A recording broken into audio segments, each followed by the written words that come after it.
이런 기후 변화를 좀 실감하는 사례가 뭐 방금 역대급 장마뿐만 아니라 뭐 삼척에서 바나나가 열리고 그렇죠. 뭐 이런 게 좀 나타나고 있잖아요. 변호사님 뭐 느끼시는 거 있을까요? 저는 이제 일하면서 기후 변화에 따른다기 직접적으로 영향을 받는다기보다는 이제 비가 너무 많이 오고 막 네. 태풍, 산사태, 장마, 뭐 폭우 이렇게 되면은 이제 건물 가지신 분들은 이제 누수 때문에 서로 간에 이제 분쟁이 발생해서 상담이 많이 오는 경우가 있고 소송 그렇게 상담. 체감을 하시는 네, 네, 거고. 네. 그렇죠. 개인적으로는 그 언론 보도를 보면 뭐 수돗물 유충, 뭐 깔따구, 뭐 네, 대벌레, 뭐 네. 노래기 이런 인체에 직접적인 해를 줄 수 있는 뭐 유충들이 막 늘어나고 네. 막 정말 무섭더라고요.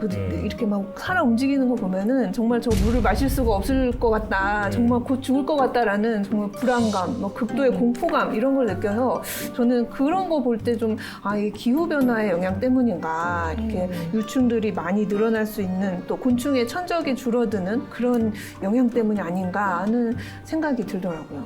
이게 뭐 비단 우리나라 문제뿐만은 아닌 거잖아요. 좀 해외는 어떤가요? 오늘 제가 아침에 출근을 하면서 잠깐 이제 뉴스를 봤는데 그 미국 서부 지역에 네네. 대형 산불이 네. 발생을 했죠. 그다음에 그 미국의 이제 콜로라도가 갑자기 뜨거운 한여름에서 하루아침에 눈 내리고. 한파가 눈이 네. 그러니까 일교차가 한 40도 이상 발생해서 이런 것들이 지금 기후변화에 의한 이상기후 이제 징후들을 볼 수가 있고요.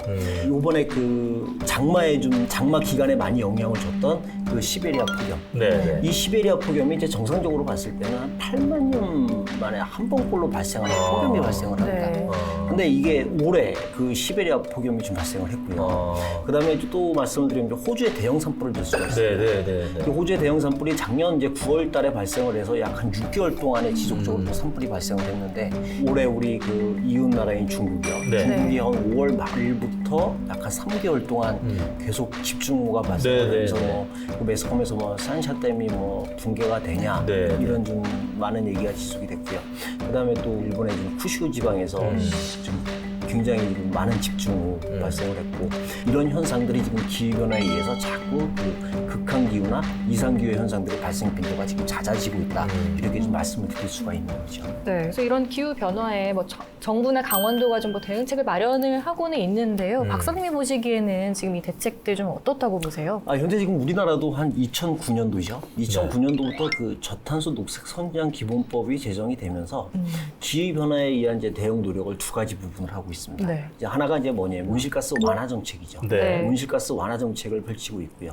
기후 변화는 이미 그 대기 중에 분포되어 있는 온실가스 때문에 피할 수가 없습니다. 예. 그래서 현재 지금 당장 온실가스를 당장 제로화 한다고 만들어도 한 2050년대까지는 기후변화가 지속적으로 발생을 할 거예요. 이미 지금 대기 중에 탄소들이. 퍼져 있는 온실가스 때문에 이러한 것들의 어떤 그 영향과 좀 피해를 최소화하기 위해서 지금 기후변화 적응 대책이라는 5개년 계획을 좀 중앙정부에서 세우고 있고 광역과 기초지자체도 세우고 있습니다. 그런데 2017년 5월 달에 그 제2차 기후변화 적응 대책을 수립을 했고요. 올해 그 3차로 이제 국가가 지금 기후변화 적응 대책을 수립 중에 있습니다. 그래서 내년에 공표를 앞두고 있고 그다음에 또 강원도는 내년에 또 3차 계획이 또 들어가고 있고요. 그래서 지금 강원도도 이렇게 우리나라도 2009년도부터 이런 좀 기후변화에 좀 적극적으로 대응하고 있다라고 또 말씀을 드리고 그다음에 올해 침수 피해가 많았습니다. 이 침수 피해가 많았는데 이런 것들에 지금 설계 빈도라는 게 있습니다. 설계 빈도라는 거 있는데 요즘 설계 빈도는 좀 상향 조정을 하고 있습니다. 그래서 하천 같은 경우 이제 우리가 이제 보통 지방하천이죠. 지방 같은 경우 설계 빈도라고 하는데 이 확률 방수량 이런 것들을 저희가 한 100년 빈도 이상은 설계를 하고 있습니다. 그렇기 때문에 피해는 이제 어느 정도 지금 줄여 나갈 수가 있다라고 지금 말씀을 드린데 문제가 뭐냐면 이제 도심 지역의 침수, 강수가 발생을 하게 되면은 이 강수를 빨리 하천으로 배제를 시켜줘야 됩니다. 근데 이 문제는 뭐냐면은 그 도심 지역에 있는 그 우수관로라고 하죠. 이 도심 지역에 있는 우수관로가 현재는 한 10년에서 한 30년 빈도로 설계가 돼 있습니다. 근데 요즘 강수에 내리는 패턴을 보면 50년 빈도에 해당되는 강수량이 발생을 하고 있는데 이런 그 도심 지역의 우수관로의 설계에 있는 어떤 설계 빈도는 10년에서 30년 돼 있다. 그래서 좀 이런 부분들을 좀 이제 앞으로 좀 상향 조정해서 설계 기준을 강화할 필요가 있다라고 좀 말씀을 좀 드릴 수가 있겠습니다. 이번에 그 태풍 하이선 때 강릉시장 저희 뉴스 특보에 이제 출연을 하셨었는데 강릉도 이 상습적으로 침수되는 저지대들이 몇 군데 있거든요. 예를 들어 경포호수 바로 옆에 있는 우리 매번 나왔던 네. 그 진안산가 뭐 침수되는데 하고 전체적인 도시의 높낮이가 포남동 쪽이 좀 낮습니다. 거기는 이번에 많이 안 잠겼어요. 그래서 그 강릉 시장님한테 앵커가 이번엔 왜 그런 거냐 네. 했더니 그 강릉에 이제 상수원이 이제 오봉 저수지라고 있습니다. 네. 근데 거기에서 이번엔 최대한 좀 그 저수량을 판단을 해갖고 물을 방류를 좀 중단을 시켰대요.